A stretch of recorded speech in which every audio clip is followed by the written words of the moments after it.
The CornuFé and Albertine ranges are some of the most beautiful appliances you could consider putting into your kitchen.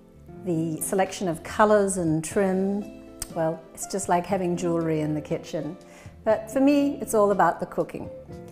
We know the cooktop has great features with the gas burners and the now optional accessory plug. But what about those ovens? How easy is it to cook in an oven that you can't see into? Of course, it's very easy. Again, great tools. The right-hand oven in the CornuFé is a convection-only oven. That's a snap, pretty much multi-level cooking or baking or roasting, and everything cooks to perfection. The left-hand oven has more tools. This oven has a bottom heating element and a top heating element. So now we have straight convection, we have a conventional oven, we have a bake mode with just the bottom heat, we have a browning element, broiling with convection. You get the idea, lots of tools. When it comes to baking in the CornuFé ovens, it might be a little intimidating because you can't see in the oven. So I want to take you through some different baked items and give you some tips that I've found help me tremendously to get great results every time. When it comes to baking cookies in the CornuFé and the Albertine ovens, these are the tips that I have found work really consistently well. First is the type of pan that you use. Totally flat cookie sheets that have a lip either on one edge or on two edges. When you bake in convection, it's really important not to use a cushion air pan.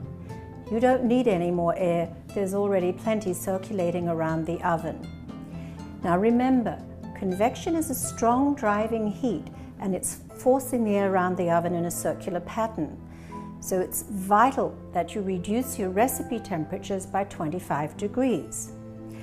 But these are smaller than the average oven, so that means the heat's quite concentrated.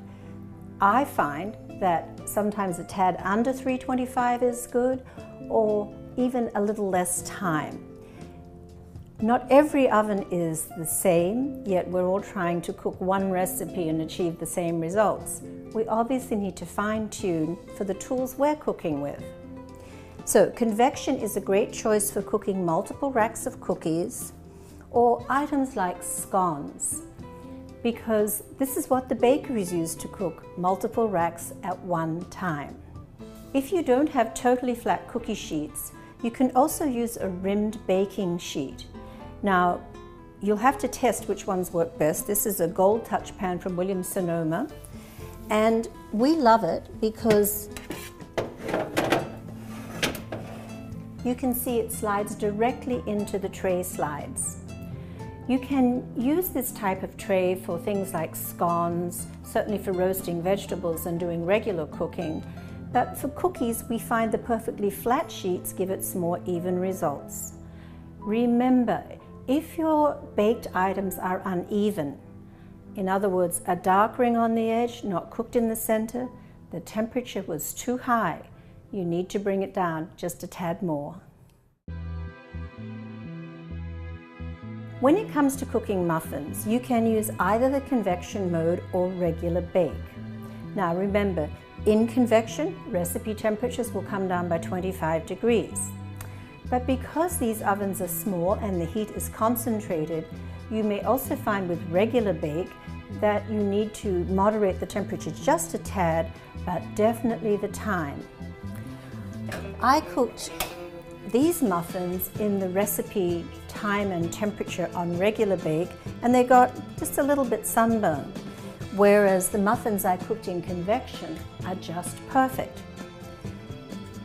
As you get to know your CornuFé oven and play with cooked baking in the different modes, you'll soon learn where you have to shave off a little bit of time and temperature. Remember, smaller ovens, concentrated heat, but either mode, convection or regular bake, will give you good results. Now take note that when I cooked on regular bake, I had the muffins down low in the oven. This allows the gentle heat from the bottom to cook the muffin through, and they're not too close to the top heat so they don't get over browned. When it comes to baking a cake, we tend to want to use the regular bake mode, the conventional oven that has heat from the bottom and heat from the top. You can definitely use the convection feature to cook your cakes if you want, but you will notice that the crumb is slightly different. So try it in both modes and see which you prefer. Now, rack position is going to be crucial when you're using regular bake.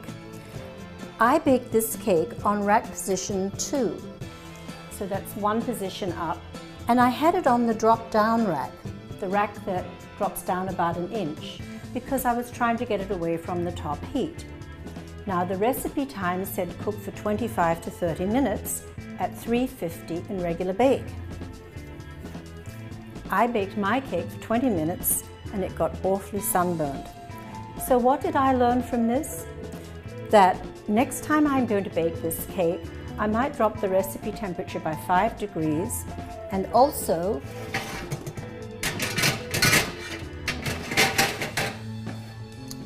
next time I'm going to drop the rack position to rack position 1. In this oven, the top heating element is a little powerful, so I find for baking cakes, I want to keep it away from that top element, but I want the benefit of the heat from the bottom to cook the cake through. So if you're having trouble with cakes that are getting too brown on the top and not cooking through, drop your rack position and also drop your temperatures by about 5 degrees, and definitely watch the timing.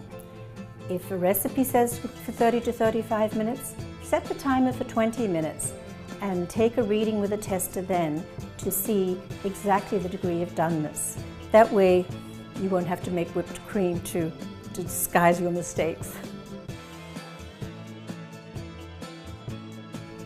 Now you might be asking yourself, when should I use regular bake and when should I use convection? Well, there are some foods that just love regular bake and hate convection. Soufflés are best cooked in regular bake. Meringues, regular bake, because they need to dry out. So anytime you have a batter that's a heavy, dense batter, kind of a wet batter, and it needs to dry out, that's the time you want to use regular bake. The great thing about the Albertine and the CornuFé ovens is that you can start the baking in the conventional mode with top and bottom heat, and then for the last 15 to 20 minutes of the baking, you can go to bottom heat only. With these pumpkin breads, I had the recipe temperature at 350, and you can see my breads didn't cook evenly. So next time I make them, I'm definitely going to drop the temperature another 5 degrees. In terms of timing, they were done in about 45 minutes, whereas the recipe timing was 55 minutes. So you can see the oven gives you all the tools that you need to cook well, but rack positions are important, temperature and timing. Now, over the years I've worked with a lot of people who felt that they had more confidence if they bought an oven thermometer. But here's the problem. When you put the oven thermometer into the oven, where is it going to be sitting? Right at the front of the oven. Where is the sensor that controls the thermostat for the oven? Right at the top in the back of the oven. So if you feel your oven is cooking too hot, and if you have followed these tips that I've given you, then perhaps call service. But first, I would recommend trying some of these tips, because again, smaller ovens, more concentrated heat, less timing in regular bake. Using convection, always bring your temperatures down by 25 degrees, and in some recipes it could be even 30. The great thing is you've got all these wonderful tools to work with. The fact that you can go to regular bake at the bottom just to finish your foods is a great feature of these ovens. The fact that you have convection for multi-rack cooking, honestly, you really can't go wrong. You just have to get some confidence about not being able to see into the oven, and before long, you two will be humming along beautifully.